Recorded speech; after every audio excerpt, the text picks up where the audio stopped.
Hi everybody, happy Monday. June Burgess here. Thank you for your messages that were very kind after last week's interesting Happy Monday.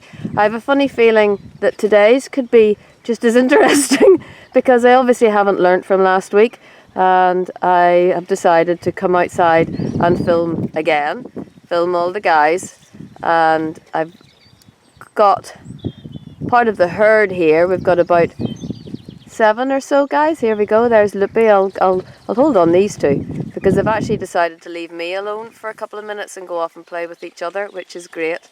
Loopy that you see there, the chestnut horse, is about 20, maybe a little bit older, and he's playing with Dylan.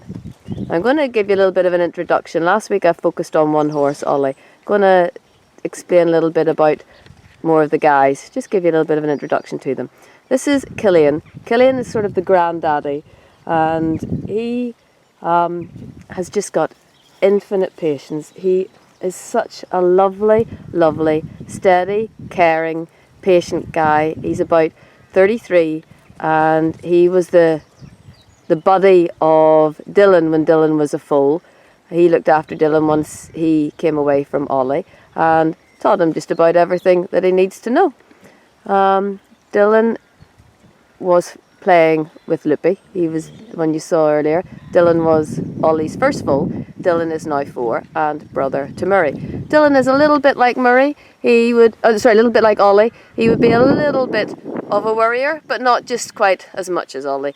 I think Killian has had a laid back influence on his life at the right time, so he's pretty grounded, pretty relaxed, but still likes to play, as you can see. And there's Loopy. Loopy was determined to be on this film, but he's finally been distracted and is playing a little bit. Loopy is New Zealand thoroughbred. He has competed in Europe and all around Ireland and the UK.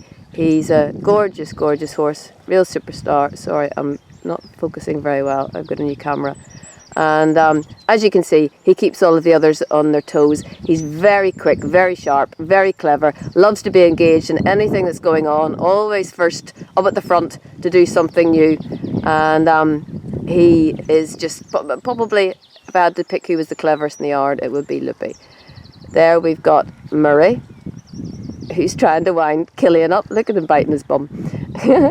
And Murray, as you met last week, he's the baby of the yard. He's only 3, and Killian give him in the back again. Sorry, I'm zooming the wrong way with this new camera. They're all interacting together. They're all having a bit of a play, and even the 2 boys that are 30 are involved in it all, which is lovely with the young ones. Murray is Ollie's second last foal. Hang on, there he is with the white nose. Oh, Killian's giving a bit of a kick. They're just playing. And he buddied with Frenchie, whom I don't want to move the camera from these guys because they're quite exciting to watch, but I'll move quickly over and introduce you to Frenchie. This is Frenchie. Frenchie's also in his 30s, like Killian. And Frenchie, as I said, was the granddaddy to Murray as he was growing up. And he's different to Killian. Killian very steady, caring. Frenchie's also a lovely boy, but he kind of just likes to do his own thing and likes his own space, and he kind of sees the world from a different perspective. Then, beside Frenchie, we've got Morris. And Morris is a very, very handsome horse.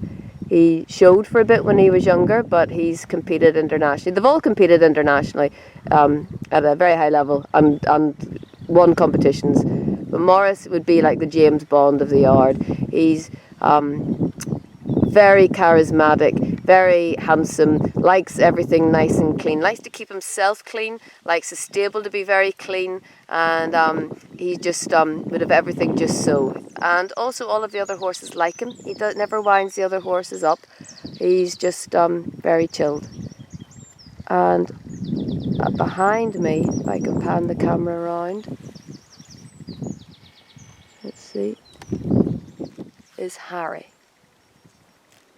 We're sort of getting his bum, unfortunately, but that's Harry. Harry is the real joker of the yard. He has endless energy. He and Loopy together are quite amazing. The two dogs are in the background as well.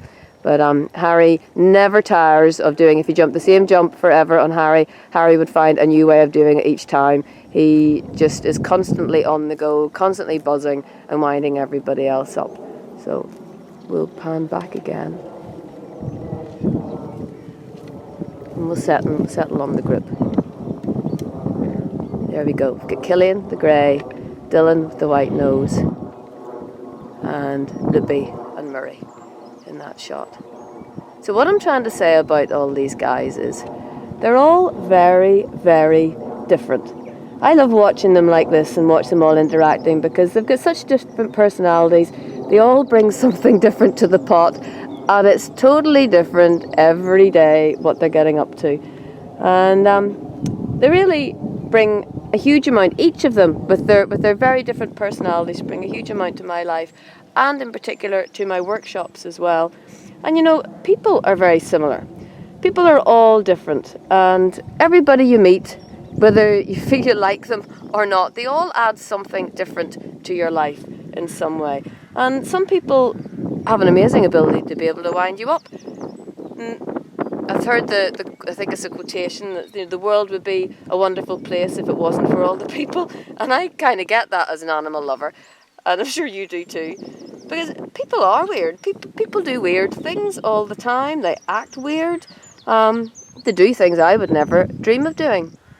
The way we see the world isn't necessarily always right. We think we're right, but that doesn't mean that we are. Everybody's looking at it from a totally different perspective. And a good example of this is my mum, when she goes shopping with her friend, it drives her bonkers that her friend will take things off hangers and just leave them lying on top of the rail for the shop assistants to put back again.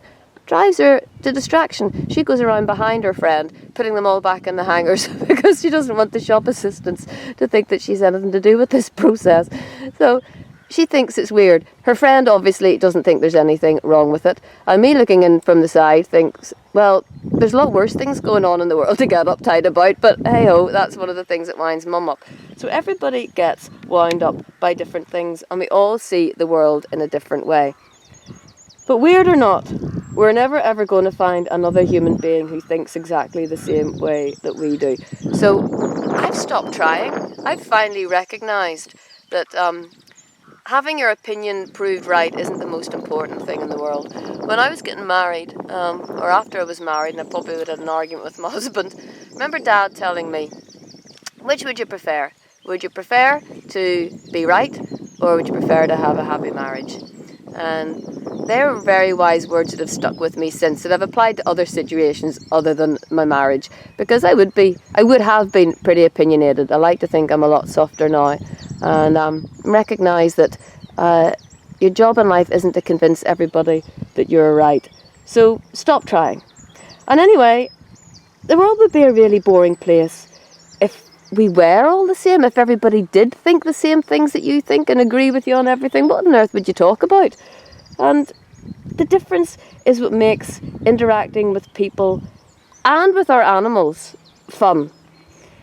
Imagine how boring this herd would be if they were all exactly the same. They wouldn't be messing. Killian wouldn't be telling the young ones to calm down and relax. Lippy wouldn't be injecting a bit of energy into things when they're all a bit flat. It's a pretty miserable cold day here in Ireland. They could all just be standing huddled around or standing grazing and not interacting. But, you know, they're all, because of the different personalities, there's always somebody that's adding something into the pot and making life interesting and stimulating for the others.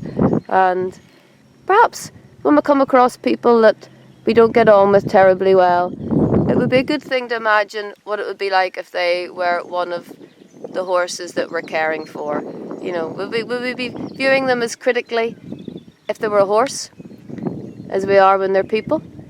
So next time you're having trouble with somebody, imagine they're one of your horses, and I bet you find you'll look at them with more compassion and understanding, and be less affected by what it is that annoys you about them.